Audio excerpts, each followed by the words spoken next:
Hey everybody, hope things are going well in your world. So I've had a couple people asking me recently about, they've watched the videos I've been uploading and they see all the fun stuff, swimming and limo rides and in-stores and, all these happy things that GG and I kind of did, quote, happy things.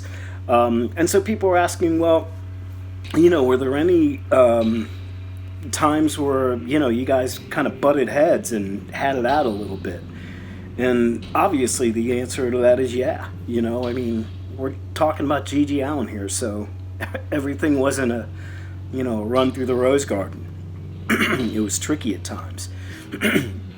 Excuse me. Anyways, so I figured I'd tell you one of the times that things got a little tense, since we're always talking about the good stuff. As I've mentioned before, my intent with GG was to really not focus in on the, quote, shock stuff that much. I really wasn't too interested in it, to be honest with you. I was more interested in working with GG from the artist and the musician aspect of things. I wanted to... And GG was on board with this. We wanted to make something, a project. At this time, Carnival hadn't been conceived yet, but we wanted to make a project that would stand up, that was a little different, and something that would let people scratch their heads down the road after he had passed away. Like, what the heck was GG doing? So, anyways, and I thought, the extension of his acoustic music and his love of old outlaw country music, it was a perfect fusion. So anyways, that's kind of a little brief story about how Carnival came about. Now I'm going to do a little more in-depth story about the actual making of the album and everything. Kind of like the more nuts and bolts of things in a future video. But I wanted to just, this was a funny little headbutting moment that GG and I had, and I figured I'd share it with you guys.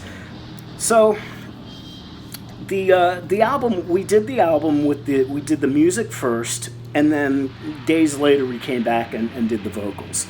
So the day we did the music, or I should say the night we did the music, because we were doing this at a studio that we had to be covert about this. We couldn't, it wasn't during the day, and we weren't making a big fanfare about this. All being done, on the QT.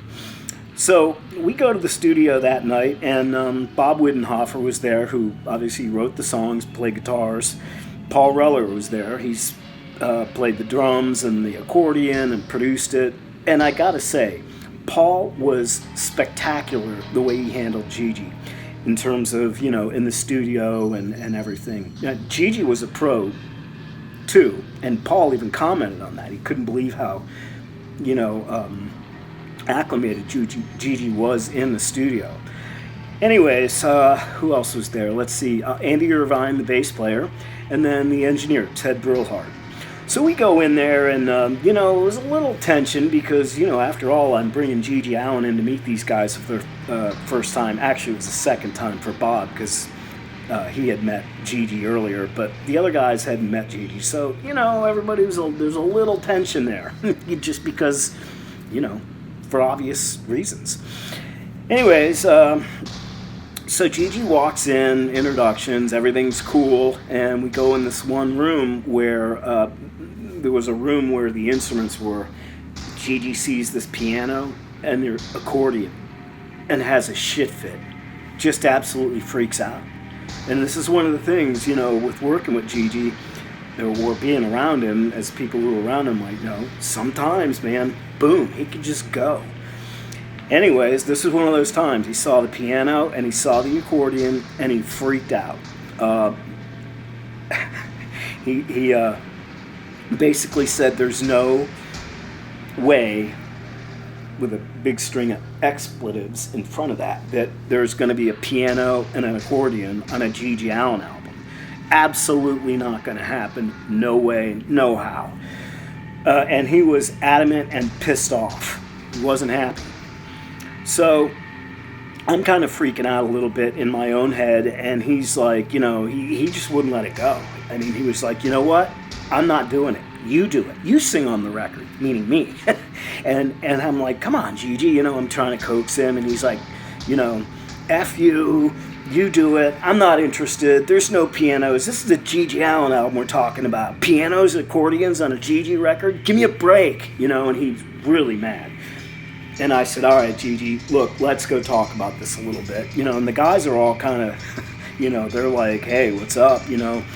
So I took GG outside, and this was in a place where I knew a spot where we could go to, be alone, get away from everything. So I grabbed a 12-pack. We had brought beer into the studio, even though we were told not to. Grabbed some beer, and Gigi and I went to the spot, and we talked. Had some beers, and we were talking. And, you know, I was able to calm Gigi down to the point of, I explained to him, look, Gigi, if this sucks and it doesn't work and it's shit and you don't like it and you're not happy with it, we can always... I will cut the tape up with you, physically chop it up, so you can see that, you know, it's done, it's destroyed, we don't need to go any further. I said, but let's try it. Let's give it a shot. What do we have to lose? You're here, you're in Florida, we're here, we're in a good studio, we've got talented musicians. Let's just give it a shot, see what happens. And, you know, after a few beers and a little persuasion, and you know, I convinced or whatever Gigi that, yeah, man, let's go through with this. This could be really special and really cool. What do we have to lose? You know, so he acquiesced, and I got him, you know, out of where we were, and we were outdoors, a little away from the studio. Went back in the studio. He was calmed down a bit. I don't know whether that's just the beers maybe knocked the edge off a little bit, but he wasn't as feisty as he was, you know, 45 minutes earlier. I was able to, you know, reel him in a little bit, which, as anybody knows, is not an easy task, but we did it. So anyhow, all was well. The guys, you know, did an outstanding job that night. We actually left the studio while they were recording. There was no reason for us to hang around, and, you know, it just was kind of, Gigi wanted to get out of there. He saw that things were in control, everything was in good hands.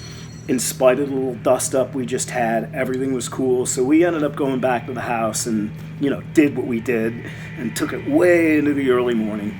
And, you know, the rest is kind of history. You know, a couple days later we came back and did the vocals, and, you know, it all worked out, but it was definitely tense, and I didn't think we were going to be able to finish or even start the recordings of this. He was really pissed. He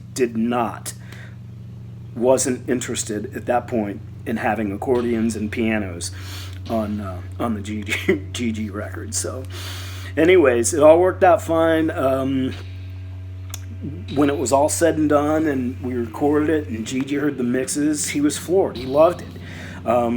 He used to listen to this album all the time. You know, I gave him a cassette when he left, so he can, when he was back in Chicago, wherever he was at, he would play it. And it's been reported to me that he would listen to this thing nonstop. He loved it. I think partially because he loved outlaw country music, and partially because it was something so different than he had done up until that point, and actually in his whole catalog, that I think he was stoked. I just think he just liked the way it came out. But again, that was one of the issues. There was a couple other little dust-ups we had, and I'll talk about them as, you know, these episodes roll on. But that was the first big major one that we had, and I honestly thought that, like I said, when he walked out of the studio that night, I thought Carnival was never going to happen. He was pretty cranky, pretty annoyed. So anyways, that's that. That's the story of how Carnival almost never happened, but all is good. And the world got the recordings, and I'm sure everybody's happier because of it. If you enjoy this video, check out the channel for some other GG content. Some of the videos I put up with you know, talking about some of the other antics with GG. I also have some content up there about the work I did with Tiny Tim and Sleepy LaBeef and Dwayne Peters and whatever. So anyways, if you can, give me a subscribe and all that stuff. I really appreciate the support, though, and you know, your subscriptions and whatnot helps me keep motivated to keep making these. It shows me that people actually want to hear about this stuff. So anyways, you guys have a great day, evening, whatever it is you're doing, and thanks again.